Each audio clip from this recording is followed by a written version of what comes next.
Well, it's now official. Yesterday, the House Speaker Kevin McCarthy announced that there would, in fact, be an impeachment inquiry into Joe Biden surrounding all of his activities with his son Hunter, as well as presumably the cover-up that's been attempted by the DOJ of any investigation into Hunter's activities, including Joe. And here's the thing. We already know a lot about this particular topic. In fact, there's a ton of evidence that's already out in public view, thanks to the so-called laptop from hell. You know, the one that was supposed to be Russian disinformation that was dismissed by the entire media in the month leading up to the last election cycle. And here are many of the things we know. We know that Hunter Biden has spent the last decade jet-setting around to random countries as a derelict drug addict prostitute abuser. And he's been picking up bags of cash on foreign boards while calling his daddy on the phone to prove his connection to his daddy. We know that tens of millions of dollars have flooded into Hunter Biden-connected businesses or directly to Hunter Biden. We know that Hunter Biden texted his own daughter suggesting that he paid his dad's bills. We know all of these things. None of that is in dispute. So when people say there's no evidence, like everything I just said, there's tons of evidence for all of that. Literally, the only thing missing would be the quote-unquote smoking gun, namely some sort of transaction between one of Hunter Biden's businesses and Joe Biden's direct bank account. But it doesn't require that to prove bribery or corruption. And by the way, Joe Biden is not being criminally charged with bribery or corruption. Here is the thing. The Democrats broke the mold. And when they decided they were going to impeach Donald Trump without actually alleging a crime, not once, but twice, when they said we are not going to attempt to push even a prosecutorial notion of what crime was committed, no statute was actually cited in either of the impeachment papers that were filed. Instead, there were general accusations of corruption, general accusations of pressure. And they can do that because that's what impeachment is. It's a political process. But once you say that you don't actually have to allege a crime in order to push impeachment, and then you do it twice, why would you think it's not going to come around and clock you again? You broke the glass. The glass is still broken. And here's the reality. If Republicans did not do the same thing in reverse, well, then Democrats would just continue to do this willy-nilly. Because there are two possibilities here in terms of going back to status quo ante, where people didn't randomly just impeach the president of the opposing party. There are two possibilities. One, everybody goes weapons down unless there's an actual full-scale crime committed that could theoretically be prosecuted but couldn't be because the president of the United States is immune to federal prosecution while he's the president of the United States. Right? That would be the better status quo ante, is that we don't prosecute every president or ex-president unless they actually commit a federal crime, and it has to be completely even-handed in how we actually pursue justice. That'd be the better version. And then there is the second version, which is we just willy-nilly impeach pretty much everybody. And from here until the end of time, we impeach everybody. And you know what? I suppose we can live with that too. I suppose we can do that. I don't think it's the best thing for the country, per se. But sure, I suppose we can do that. And that is where we now are. So yesterday, Kevin McCarthy announced that House committees would open a formal impeachment inquiry into President Biden, ramping up GOP efforts to unearth any evidence of wrongdoing ahead of the 2024 election. Here was Speaker McCarthy announcing this yesterday. These are allegations of abuse of power, obstruction, and corruption. And they warrant further investigation by the House of Representatives. That's why today I am directing our House committee to open a formal impeachment inquiry into President Joe Biden. This logical next step will give our committees the full power to gather all the facts and answers for the American public. So what sort of powers attached to an impeachment inquiry versus a non-impeachment inquiry? The answer is not all that much. All these committees already had subpoena power. So now, presumably, they will just have a better excuse to use that subpoena power. So theoretically, if you're subpoenaed and you're a member of the executive branch, you can say, I'm not going to show up, I'm not going to testify because this is not within the normal purview of a congressional investigation. Typically, congressional investigations have one of two purposes. One is oversight of a function that the executive is supposed to be performing. So I pass a piece of legislation, and that piece of legislation says the executive branch is supposed to disperse monies in a particular way, and now I'm subpoenaing the executive branch to make sure that you did the thing that we legislated that you are supposed to do. That is possibility number one. Possibility number two, when it comes to Congress and legitimate purpose of a subpoena, would be legislative purpose, is we're doing an investigation into this problem so we can then craft legislation in order to pursue an end to this particular problem. An impeachment inquiry provides a defense to the possibility you're doing neither of these two. So, right, you're not actually crafting a piece of legislation on the one hand, and you're also not doing an oversight function of an executive job that was delegated by the legislature. You're doing something else, another constitutionally performed duty, which is an impeachment inquiry. And so if somebody says, I don't want to show up for the subpoena, theoretically you go to court and you say, well, you have to. And you have to more than you normally would, because even though it's not legislation and it's not quite oversight, it is an impeachment inquiry, and that is a natural function of the House. Now, what is this really? What it really is just the Republicans saying that we are kicking this impeachment stuff into high gear. Now, there are a few problems with this particular strategy from McCarthy. Problem number one is that McCarthy is doing this without a vote. So Nancy Pelosi did do this. And Nancy Pelosi did not take a vote of the House before she actually pursued impeachment of President Trump. And that allowed the Trump DOJ to claim that the impeachment inquiry actually didn't have the authority to proceed properly. So now you assume that the Biden administration is going to do the same thing. They're going to say you didn't even take a vote in the House to open an impeachment inquiry, so why should we respect the notion this even is legally an impeachment inquiry? We're not going to even acknowledge it's an impeachment inquiry. You can't just start an impeachment inquiry. Was Trump's case, actually, when it was the Democrats in charge of Congress. Trump's case was, this is not like Michael Scott shouting bankruptcy. If you just walk into a building and shout, I've opened an impeachment inquiry, this doesn't attach any new powers to you, was the case that Trump's DOJ made. That can now be used, that exact case, can be used by the Biden DOJ against Kevin McCarthy and the House Republicans. That is the point Politico is making today. In January 2020, the Donald Trump-led Justice Department formally declared that impeachment inquiries by the House are invalid unless the chamber takes formal votes to authorize them. That opinion was issued by the Justice Department's OLC, the Office of Legal Counsel, and it came in response to Speaker Nancy Pelosi doing just that. Stephen Engel was then the head of the DOJ's Office of Legal Counsel and said, we conclude the House must expressly authorize a committee to conduct an impeachment investigation and to use compulsory process in that investigation before the committee may compel the production of documents or testimony. So presumably, the Biden administration is going to do the same thing now.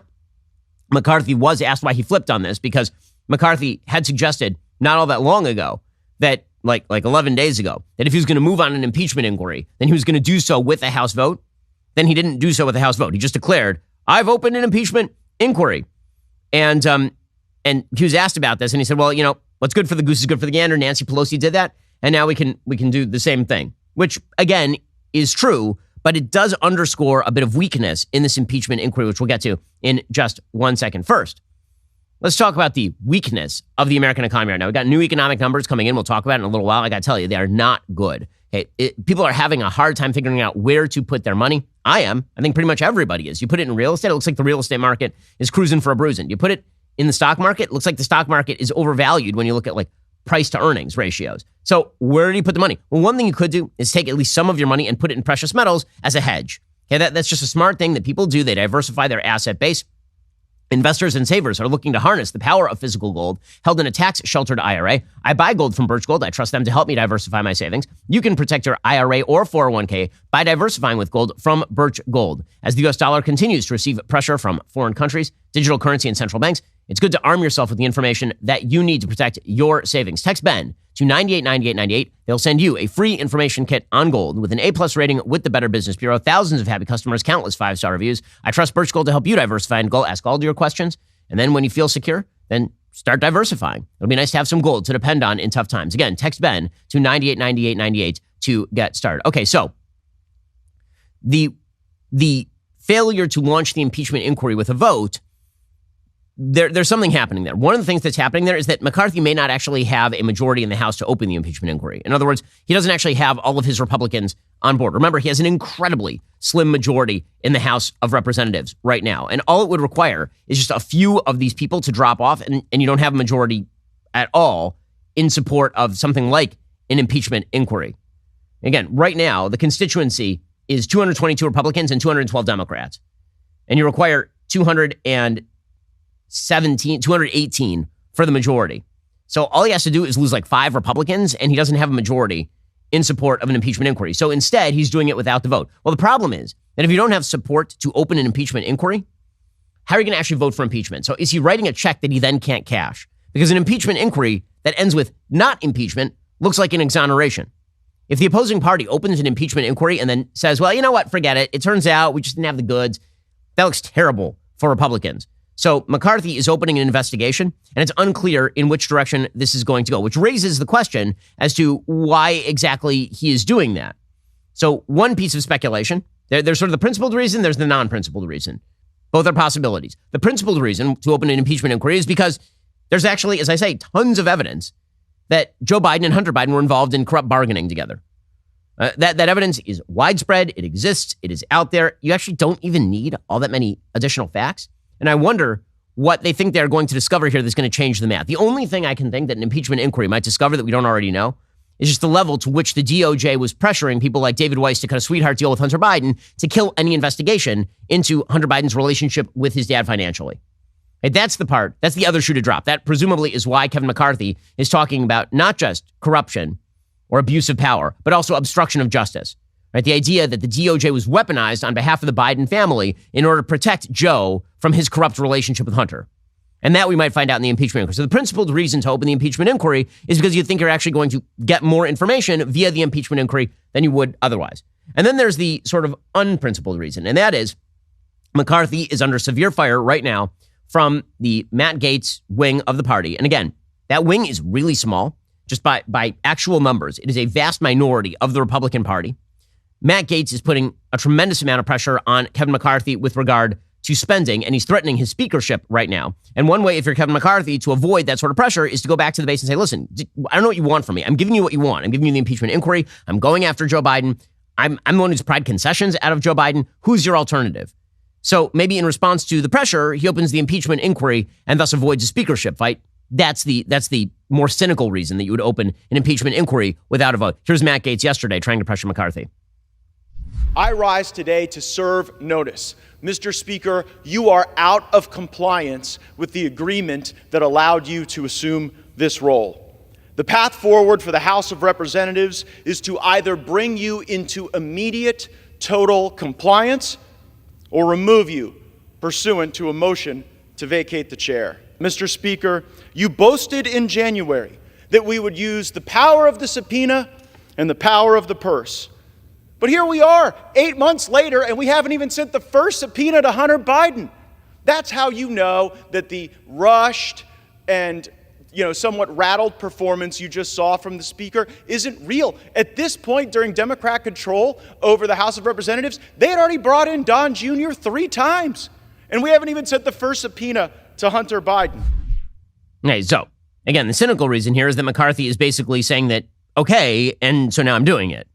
And I'm bringing in everybody. We're going to do the subpoena power. We're going to do all those sorts of things. Here's the reality. The sort of quixotic quest to get rid of Speaker McCarthy. I said this at the time. I don't understand what concession you're trying to pry from him. If you can name me the concessions that you think are going to make governance in the House better and more conservative, I'm all for it. Chip Roy did. And we had Chip Roy on the program at the time when they were having the Speaker fight. And I said, what do you want from McCarthy? And he listed a bunch of things. I said, if McCarthy gives you those things, will you support him? And he was like, yes. Okay, that is a position that makes sense. You know, it's not a position that makes sense. I don't like Speaker McCarthy and he should go. And I have no alternatives, so I'm just going to yell about things. That's not a strategy and it's not a plan. So what exactly is it that you are seeking to achieve at this point? Okay, so McCarthy has now opened the impeachment inquiry. Senator Kevin Cramer of North Dakota called the inquiry an appropriate step for the Republicans. Senate Minority Leader Mitch McConnell said McCarthy didn't need his advice on how to run the House, which is a good way for McConnell to avoid that fight. It doesn't matter what McConnell has to say anyway, since he's not the majority leader, so he has no power to actually preside over any sort of Senate process for full-scale removal from office, even if Biden were to be impeached over these sorts of charges. Representative Ken Buck of Colorado, he had argued an inquiry would be unnecessary because of existing committee investigations. He said that McCarthy made a good decision to not hold the vote. He said it would have distracted from the work we're trying to get done, which would have been the attempt to fund the government. So again, the powers that have been extended to the House are relatively minor here. All it really does is, in very public terms, it says, we know that you're corrupt and we are going to come after you with whatever powers we have at our disposal. And that is not a bad thing. I think that is a very worthwhile thing for, as I said, 2 purposes. One is mutually assured destruction. If you guys keep impeaching Republican presidents like over and over and over just because you don't like them, well, then we're going to do the same thing to your guys and we'll see how you like it. So mutually assured destruction is one way of getting everybody back down. And the second is that Joe Biden actually is deeply corrupt and has been deeply corrupt for decades on end. Well, in just one second, we'll get to the Democratic response to the impeachment inquiry. First, let's talk about Bond Charge. It's a holistic wellness brand with a huge range of evidence-based products to optimize your life in every way. They have all sorts of great stuff. Their extensive range of premium wellness products help you sleep, perform better, recover faster, reduce inflammation, and so much more. From blue light glasses to red light therapy, Bone Charge products help you naturally address the issues of modern day life effortlessly and with maximum impact. If you haven't already checked out the infrared sauna blanket from Bone Charge, you need to. I have one. It's awesome. It has all sorts of benefits. It works by using infrared light. It heats the body directly rather than the air around you like a traditional sauna, which means that you actually get the same benefits without feeling super uncomfortable because it's at a lower heat. Sweating helps flush out the heavy metals and other toxins in the body. It raises your heart rate to that of physical exercise. It burns calories while you relax. You can burn up to 600 calories in it's like going to the sauna, except you don't actually have to go to the sauna. Bond Charge ships worldwide, offers exceptional customer service, comes with a 12-month warranty. Head over to bondcharge.com/Ben. Use code Ben to save 15%. That's BONCHARGE.com/Ben. Use code Ben and save 15% today. Okay, so the next steps, presumably, are that a bevy of committees are going to open their own investigations at this point. The Republican House Oversight Committee is going to preside over all of this. Apparently, McCarthy says that he's going to have James Comer of Kentucky take the lead on the impeachment inquiry. He's going to work alongside Jim Jordan of Ohio and Jason Smith of Missouri. Again, it didn't require a majority vote to do this. The fact that he didn't have a majority vote makes this a somewhat risky move, because the question is going to be whether you get enough Republicans to vote in the end to impeach Joe Biden on whatever they uncover. Nonetheless, Democrats are fighting mad about it, as you would imagine. Chuck Schumer, the Senate Majority Leader, he's now using language that we remember from the Trump days. Remember when Trump would say that it's a witch hunt? Witch hunt! Remember that in pretty much every tweet? And it kind of was. Well, now Chuck Schumer is adopting that language. I think the impeachment inquiry is absurd. The American people want us to do something that will make their lives better, not go off on these chases and witch hunts.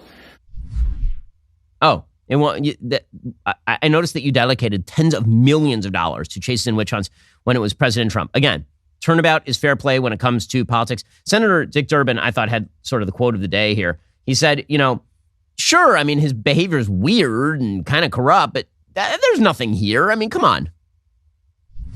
I'm not saying that Hunter Biden broke the law or that there should be any punishment involved in it, but I don't feel good about the situation. If it looks like a son or a daughter is capitalizing on the public achievement of their parents, yes, that does raise some questions in my mind. So fast forward on this. If this House inquiry turns into a full-blown impeachment, and I have to say, it's hard to imagine it doesn't. I mean, they're not going to do an impeachment inquiry and then clear President Biden, right? I mean, is the bottom line, looking forward, there's no way impeachment supporters are going to get 2/3 of the Senate. So Biden will be acquitted. This is just a diversion on the part of McCarthy. He cannot govern. He cannot get his majority in the House of Representatives to do the basics to keep the government's lights on. And so he's decided for a diversion. Let's talk about something else that they might agree on, an impeachment. What a waste of time and money. So I love that Dick Durbin's like, yeah, he might be super corrupt and it's really ugly, but it's a waste of time and money. First of all, when have Democrats in legislatures ever cared about wasting time and money? Gerry Connolly, who was involved in the impeachment of President Trump, I believe both times, congressman from Virginia, he also says it's a distraction. It's a distraction from our vital work of wasting your money. Right now, we're in the distract phase, right? So, yeah, flood the zone, as Charlie said, so everyone gets impeached. It's commonplace. But I think it's also to distract us from the fact that Donald Trump has been indicted 4 different times. There are 91 counts pending against him. He's at enormous legal peril, and they don't want us to focus on that. So let's create a different headline. And sure enough, that's the headline of today, isn't it? I mean, that works in reverse as well. Is it possible that you guys have filed 4 different indictments against President Trump in the middle of an election season because you wish the headline to be that, as opposed to Joe Biden being crappy at his job and also corrupt? John Fetterman has emerged from Frankenstein's laboratory he has a different look, John Fetterman. So it used to be that he was sort of a track-suited ne'er-do-well, and now he apparently has graduated into a low-level muscle enforcer for The Sopranos. So here's John Fetterman's response while walking through the hallways of the congressional basement on his way to bounce outside a bar, where he explains how upset he is about this impeachment. Ask you about this news that Speaker McCarthy has formally launched an impeachment or has said he's going to. Oh my God, really?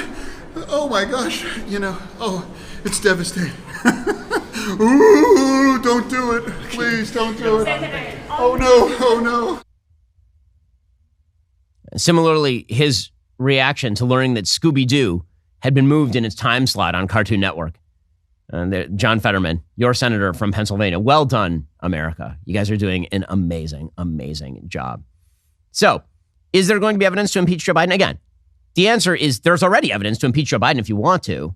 We'll get to that momentarily. First, everybody knows I love my Helix mattress, right? Again, I got home really late last night. We did a backstage in Nashville. I had to fly back to Florida. Didn't get a lot of sleep last night, but the sleep that I did get is thanks to my Helix mattress. Well, now they have a new high-end collection, Helix Elite. Helix has harnessed years of extensive mattress expertise to bring their customers a truly elevated sleep experience. The Helix Elite collection includes 6 different mattress models, each tailored for specific sleep positions and firmness preferences. I've had my Helix sleep mattress for 7-8 years at this point. It's great. My wife loves it as well. If you're nervous about buying a mattress online, you don't have to be. Helix has a sleep quiz. It matches your body type and sleep preferences to the perfect mattress, because why would you buy a mattress made for somebody else? I took that Helix quiz. I was matched with a firm but breathable mattress. Go to helixsleep.com/Ben. Take their 2-minute sleep quiz. Find the perfect mattress for your body and sleep type. Your mattress will come directly to your door, shipped for free. Plus, Helix has a 10-year warranty. You get to try it out for 100 nights risk-free. They'll even pick it up for you if you don't love it, but you will. Helix has over 12,000 5-star reviews. Their financing options, flexible payment plans make it so a great night's sleep is never far away. In fact, Helix's Labor Day sale is still going on. They're offering 25% off all mattress orders plus 2 free pillows for my listeners. It's a great deal. Go to helixsleep.com/Ben. Use code HelixPartner25. This is their best offer yet. It's not going to last long with Helix. Better sleep starts right now. Okay, so the Republicans quite correctly are pointing out that when you guys it's amazing. The media coverage of this is like, with no evidence at all, Republicans open impeachment inquiry. Now, as I say, the evidence is super long. I mean, there's a lot of evidence that Joe Biden not only knew, but was involved in Hunter Biden's business, ranging from the texts from Hunter Biden to Chinese magnates talking about 10% for the big guy, to texts directly to people he was working with, talking about how his father was sitting directly next to him and would make life for them incredibly uncomfortable. This is a point made by Representative Scott Perry of Pennsylvania. He was asked about, well, do you guys even have evidence to do this? He's like, yes. What actual evidence do you have, as opposed to allegations, to show to the American public that would merit an actual impeachment inquiry of Joe Biden and prove that today isn't just about some of you? Oh, I don't know. Speaker McCarthy for the sake of enacting political revenge. This isn't about political revenge. We have the bank accounts. We can see, ma'am, you can see that the homes that the Bidens own can't be afforded on a congressional or Senate salary. You also understand that it's not normal for family members to receive millions of dollars from overseas interests. Those things aren't normal. That's not normal to have 20 shell companies. These things are not normal, and it alludes to not only just widespread corruption, but money laundering, if not influence peddling itself. And we also have the the vice president at the time on record saying that the prosecutor was fired. Well, son of a the prosecutor was fired, right? Because the prosecutor was going after the company that his son was working on. That's what we have. If you can't see that, if you are that blunt, look. I mean, he happens to be correct. Meanwhile, Marjorie Taylor Greene correctly points out that it's not just that. It's also the possibility that Joe Biden's DOJ was shutting down investigations. I mean, we do already have whistleblowers who have said as much. I'm very excited to see it happen. I think Americans deserve truth. They deserve transparency. And we need this investigation to go as long as it needs to uncover all the corruption that has been involved in covering up Joe Biden's crimes. Okay, so again, not wrong on any of this. Now, Democrats are already trying to spin this into, well, what about Jared and Ivanka and all the rest of that sort of thing? Okay, so first of all, Jared and Ivanka were actual employees of the federal government. Hunter was never an employee of the federal government while Joe Biden was vice president. Hunter was just going around as a bag man for his family to the tune of millions of dollars and calling his daddy into meetings in order to demonstrate that he had flex with the federal government. That is not the same thing as you're a federal employee who is working on things like the Abraham Accords, which, by the way, the most successful Middle East peace initiative of the last 2 generations, which is what Jared and Ivanka were doing during that time. And then after you leave office, then you end up doing a business deal that is publicly disclosed in all of its details, publicly disclosed, right? How do we know about Jared's investments with the Saudis and vice versa? Because it's all publicly disclosed, as opposed to Hunter Biden, who hid this crap for years, right? There's some pretty significant differences right here, obviously. But we're going to conflate all the things at the same time, of course. In the end, how much is the impeachment stuff going to damage Joe Biden? It's only going to damage Joe Biden if it just means there's additional attention brought to his corruption. So he could have done that theoretically without an impeachment. Will he be impeached? I don't know. I mean, you're going to have to get 4 or 5 Republicans in purple districts on board in order to do that. But one thing is being underscored for Democrats, and that is Joe Biden continues to be an extraordinarily weak candidate. The economy is not doing well under Joe Biden. It is just that simple. According to Axios, a measure of poverty tracked by the Census Bureau rose in 2022 as COVID-era benefits expired and average income fell, according to a Tuesday report. Child poverty saw a sharp increase in 2022, following a record low the year prior. Now, the reason it saw a record low is because Joe Biden spent $1 bajillion just pouring money on the raging flame of inflation and turning it into a huge gas fire that has engulfed the entire American economy. And then that wasn't renewed. And then he's like, well, you're increasing child poverty because we're not signing giant checks to people. Well, yeah, it turns out that when you sign enormous amounts of money over to people, that temporarily relieves their poverty, but it does not permanently relieve their poverty. The only way to truly reduce child poverty in the long term in the United States is to have a growing economy where mom and dad are married and have jobs. That is the way that you actually reduce child poverty long term, not by simply signing checks. Joe Biden, of course, is blaming his political opposition. But the reality is that the Democrats used COVID as an excuse to blow money out the wazoo for 3 straight years. And that was not maintainable, as we can see from the inflation rate, as we can see from the stagnating economy. Median household income fell by 2.3% from 2021 to 2022, adjusting for inflation.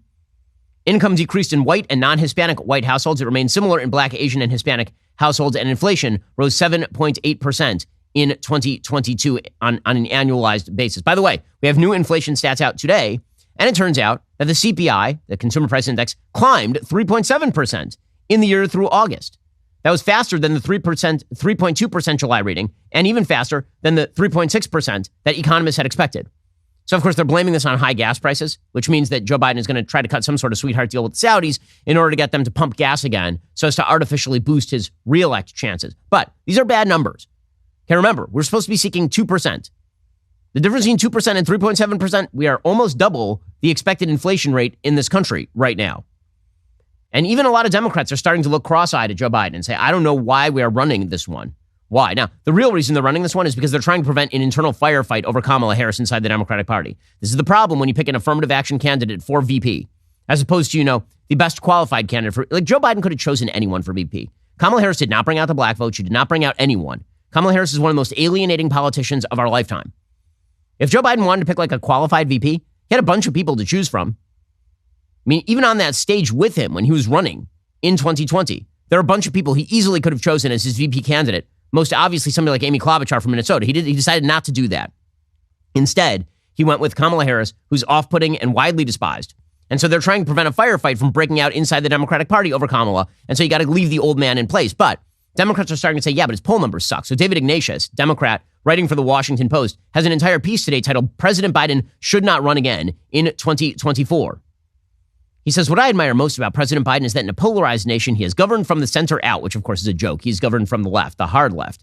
But I don't think that Biden and Vice President Harris should run for re-election. I love that he's just sneaking in the Vice President Harris right there.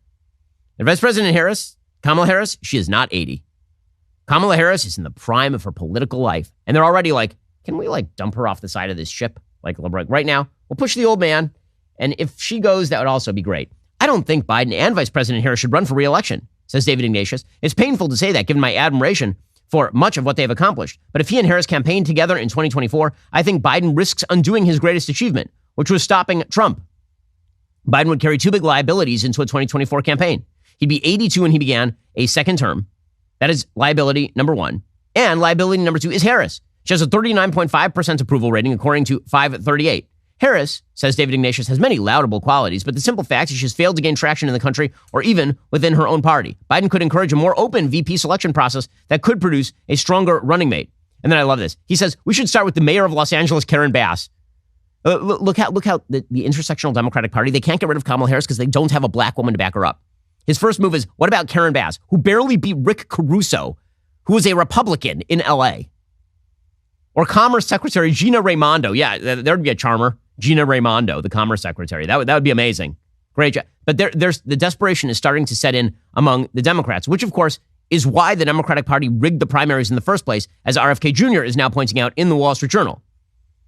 He says it's become clear the DNC doesn't want a real primary and is willing to disenfranchise Democratic voters from choosing their nominee. The DNC has refused to host debates, though a vast majority of Democratic voters want and expect them, so they can judge which candidate has the popular appeal and vigor to challenge the Republican nominee. The DNC has revoked New Hampshire's century-old status as first primary state, and they replaced it with South Carolina, because Biden won South Carolina but lost both New Hampshire and Iowa. The DNC has drafted rules that if candidates run in an unsanctioned primary in New Hampshire, the DNC chairman has the power to punish them. Regardless of the margin of victory, such a candidate would receive 0 delegates. Further, the Georgia Democratic Party has a rule allowing it to ban from the ballot any candidate who doesn't follow DNC rules. So RFK Jr. is pointing out they already rigged this thing. Like Biden stepped in and he rigged this thing. So Democrats are stuck with Joe Biden, which is the reason, presumably, why the impeachment inquiry is really bad for Joe Biden. Again, if you're talking about Joe Biden, that is a good thing for Republicans. And if you're talking about Donald Trump, that is a good thing for Democrats. That is the simple math.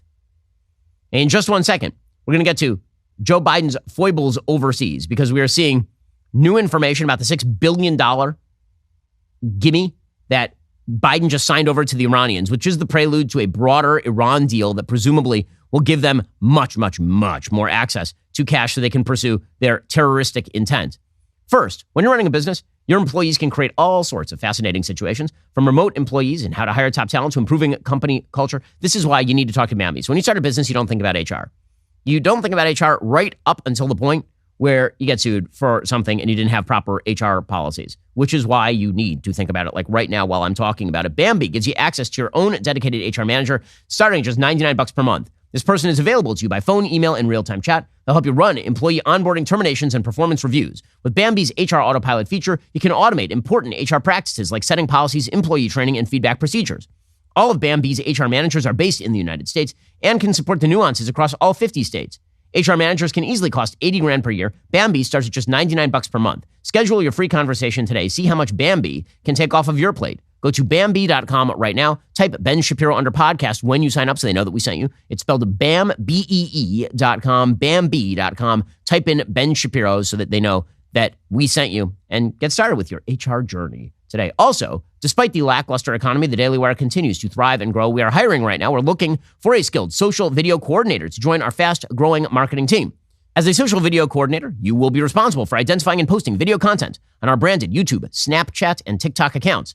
Knowledge of our brand as well as exceptional grammar skills are essential in this role. No typos. The position is based in Nashville, Tennessee. If you have experience in social media marketing or content coordination, we'd love to hear from you. If you're interested in joining our team, visit dailywire.com/careers. That's dailywire.com/careers today. Okay, meanwhile, the Democratic administration in the White House, they continue to make nice with the Iranians. So the Democrats have decided in the White House that it would be good to hand the Iranians, apparently on the anniversary of 9/11, $6 billion in some sort of hostage exchange. But the reality is that the thing that's happening right here is an open invite to the Iranians to make some sort of deal that looks like the Iran nuclear deal. That Iran nuclear deal fell apart because the Iranians were breaking the nuclear deal, and Donald Trump was like, I'm not interested in doing this nonsense, and so he pulled out of it. Joe Biden has been laser focused on trying to put that back together, even including in the negotiations, people like Robert Malley, who was originally an Obama envoy. Robert Malley ended up being basically banned from the State Department. He was leading the diplomatic effort on Iran's nuclear program, and then Congress learned that the State Department had suspended his security clearance because of an investigation into possible mishandling of classified information, which actually elevated to the FBI level. And so, not a great shock there that Robert Malley is not a particularly good guy. He was the one who was leading up the negotiations with Iran. So, caught with their hand in the cookie jar, giving Iran pallets of cash, just like Barack Obama did. Now, the White House is claiming that actually none of this happened. It's all in your imagination. Here's the State Department spokesperson yesterday, Matthew Miller, explaining that no one actually gave Iran money. It was their money. No one gave them $1. Somehow these restrictions impact fungibility of these funds. No. I don't know what you say that again. So if I have $1 and that means that you have another $1 that you have in your wallet you can use to spend on anything you want, and you don't have to worry about the dollar that I gave you, right? So where that analogy breaks down, no one has given Iran $1 here. These are Iran's funds. These are Iran's funds. That's ridiculous. I think the police seize a drug dealer's funds, and then in a sweetheart deal they release the drug dealer's funds. Did they give the drug dealer money? Well, I mean, yeah. I guess you could say that it was the drug dealer's money, but he's a criminal, so it's not his money. That's the whole point. That's ridiculous. And then, this is even better. The Iranian president yesterday, he goes on with I believe, Lester Holt, and he's explaining that actually they're just going to use the money for whatever they want. This is Ibrahim Raisi. We've been told that this money is not going to be used for terrorism or anything that would threaten American interests. It's going to be used for like food and like Band-Aids and stuff. And Raisi's like, no, I'm going to use it for whatever I want, actually. What is your expectation of its use? We're told that it's for humanitarian purposes, food and medicine. Do you believe you have the right to use that money in any way that you see fit? This money belongs to the Islamic Republic of Iran, and naturally, we will decide, the Islamic Republic of Iran will decide to spend it wherever we need it. How to spend our money, of course, it is under the authority of the Islamic Republic of Iran. So, we're just going to use it for like whatever we please, is what Ebrahim Raisi says. My favorite part of this is where John Kirby's like, no, it's not true. They can't. They're wrong. I don't believe you. I don't believe you, John Kirby.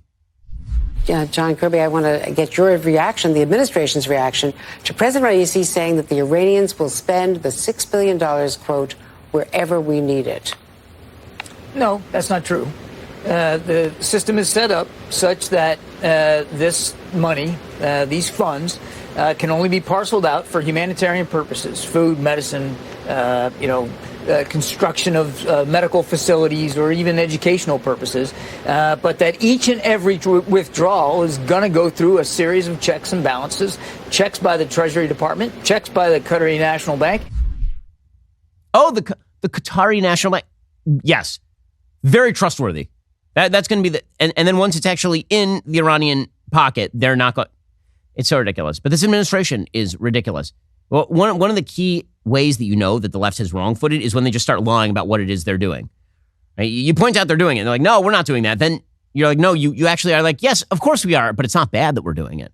Okay, meanwhile, on the Republican side of the aisle, some movement in the polls in Iowa. You know, the front runner in the Republican Party remains by leaps and bounds Donald Trump, but he has seen a significant drop in the Iowa Republican caucus, according to Emerson College.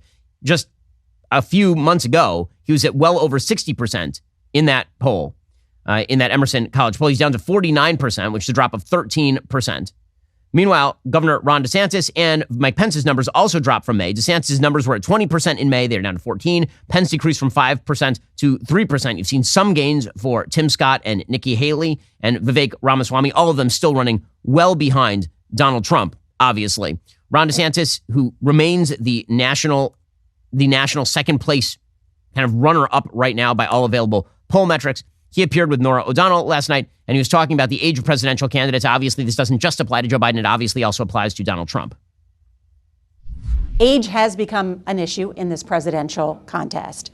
Should voters worry about the ages of President Biden and former President Donald Trump? I think that's absolutely legitimate concern. The presidency is not a job for someone that's 80 years old, and there's nothing, wrong with being 80. Obviously, I'm the governor of Florida. I know a lot of people who are elderly. They're great people, but you're talking about a job where you need to give it 100%. We need an energetic president, and I think that if the founders could kind of look at this again, I do think they probably would have put an age limit on some of these offices.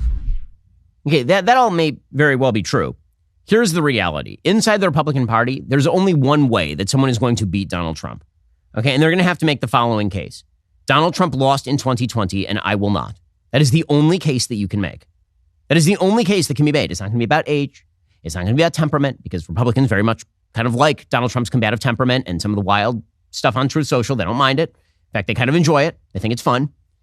It's not going to be done on the basis of record, because most Republicans think that Donald Trump's record the first 3 years of his presidency was good, even if he didn't really know what he was doing with the bureaucracy. And in fact, they actually chalk up to his benefit side the fact that he didn't know what was going on with the bureaucracy, because then they say that bureaucracy tried to thwart him, and look at all the things that he got done in the face of that bureaucracy. He'll definitely do it better next time. The only way any Republican is going to beat Donald Trump in the Republican primaries is by making a very simple case. You lost in 2020 to a dead man. You're going to lose again in 2024 to a dead man. You're going to spend the entire year locked up in court. You're going to be whining on Truth Social. You're not going to spend $1 on actual electioneering. You're not going to spend 5 minutes outside of Mar-a-Lago or off of Truth Social. And those are all obstacles to you winning the presidency. Somebody is going to have to make that case.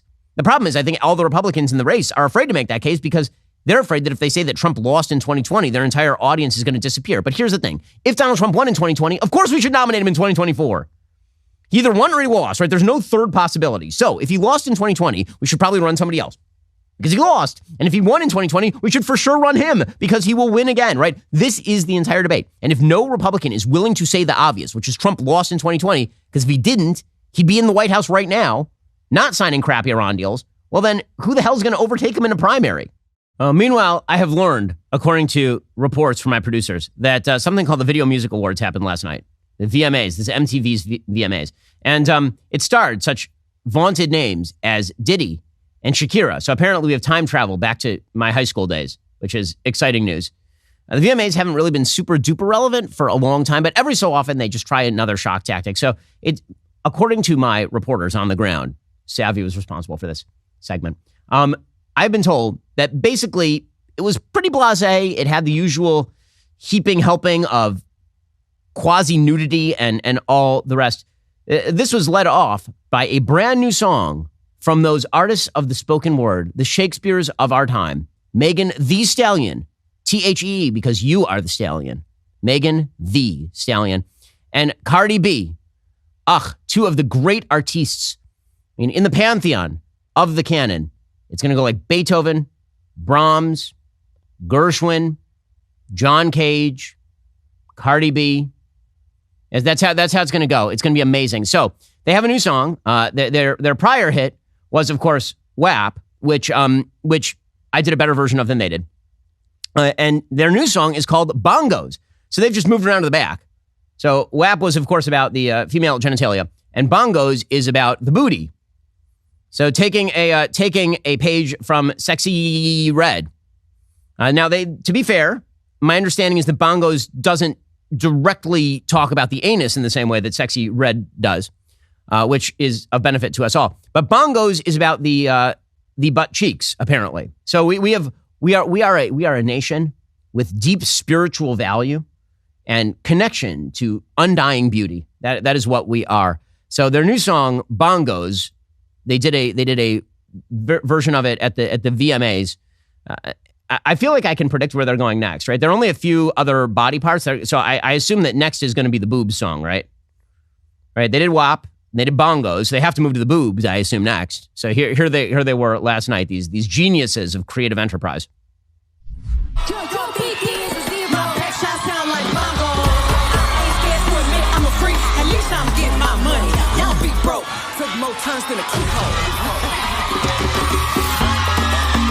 Wait, is Megan Thee Stallion a little person? That's a massive height differential. So they are twerking and shaking their bongos, as you might imagine, if you are privileged enough not to have to watch this. And then there's Taylor pretending that she likes this song. Megan is enormous. Megan plays power forward for the LA Lakers. So it's just a lot of twerking. Wow, this is what a display. What an incredible display of athleticism and female class. This is what women fought for generations to gain access to.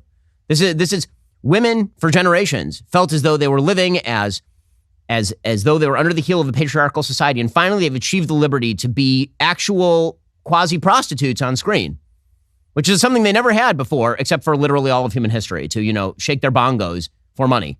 That never have women achieved this sort. I mean, except for like in all societies, but except for that, true feminism at work. Again, I'm just like, this is how dumb this stuff has become. We are now, they've basically decided that they're going to do the sexual version of head, shoulders, knees, and toes. It's like, the song that you sing with like your small kids, like head, shoulders, knees, and toes.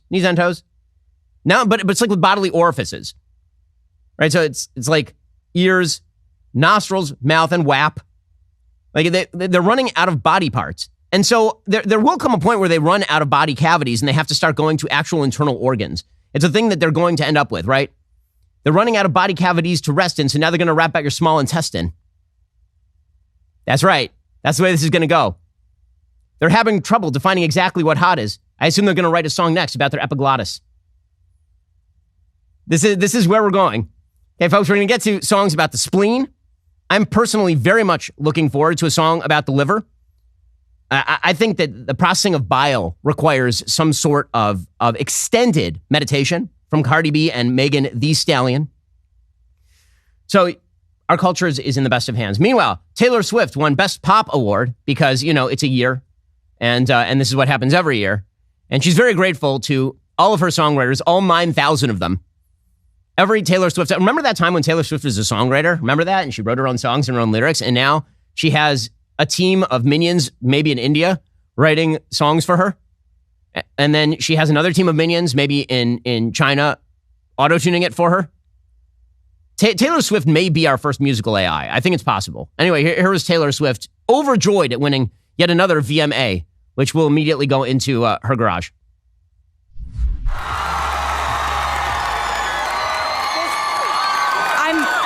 So exciting. I'm not doing well pivoting from this to this. Like, I had your dolls. Are you doing something? What's gonna happen now? What are you, there's something they're gonna do something, and I need to know what it is. You guys you're pop personified, wow. So to receive this from your golden NSYNC pop is giving hands her an award. That's what's happening. Really, our country is so old it's that much. The pop stars are now my age. That's it. I'm 39. They're having to do callbacks to NSYNC. That's not strong stuff. Meanwhile, Doja Cat, who I have been reliably informed is named after a strain of marijuana and her cat. I'm not kidding you. That's a real thing. Doja Cat showed up naked. So that was exciting for everyone. I feel like she has something in her teeth in this picture. Is that because there's a watermark on it, or is that just something in her teeth? Oh, fashion is having stuff in your teeth now? She went too hard at the open salad bar and got some kale going on over there. In any case, she showed up with nothing upon her well, those aren't her bongos. Those are her what would be the appropriate term? I don't know. I don't need your suggestion, Zach. That was not an open invitation for euphemistic terminology. And then she did a performance in which women danced around. Again, we've now reached the openly boring satanic. There used to be see, here's the thing. I said about Burning Man too. When the counterculture becomes the culture, transgressive stuff is actually incredibly boring. In order for you to transgress against a thing, the thing has to have some sort of cultural cachet or power. So if somebody walks around doing the Madonna routine, the stripper saint routine that she did in the early 80s, it has no cultural penetration at all because the church has no power in American society anymore, unfortunately. So the same thing is happening here now, right? If you go back to the 90s, then satanic imagery used to really shock people. Why? Because we didn't like Satan. Satan was bad, right? We all knew that satanic imagery was a bad thing. Now, because we have basically flattened out all moral ground in the United States and we are supposed to attain, our great moral attainment will be moral apathy. The more apathetic you are about everybody else's morality, the better a person you are. It used to be that if you cared about morality and you cared about people seeking a higher good or a higher life, this is what made you moral. Now, if you actually care about this stuff, it makes you immoral. So it's not transgressive to have strippers dancing around in satanic gear. It's actually just them representing the regime. So here was Doja Cat, again, a woman named after marijuana and her cat, which, as we say, I mean, it's I hesitate to even compare her to poets of the past. Shelley, Keats, Doja Cat. Here we go.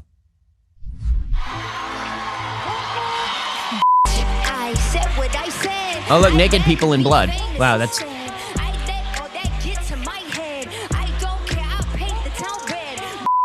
This is called Paint the Town Red with blood, apparently. Do people like this? I want to know if people actually like this. And if so, why? Were they dropped on their head as children?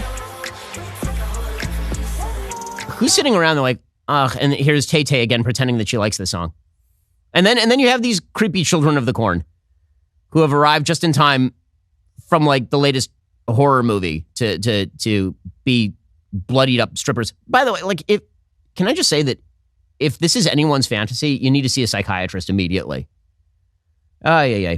So again, I keep coming back to it. Our culture's in the best of hands. We're all in great shape over here. It's all going amazing. Alrighty, guys, the rest of the show continues right now. You're not going to want to miss it. We'll be joined on the line by Joel Berry of the Babylon Bee. If you're not a member, become a member. Use code Shapiro. Check out for 2 months free on all annual plans. Click that link in the description and join us.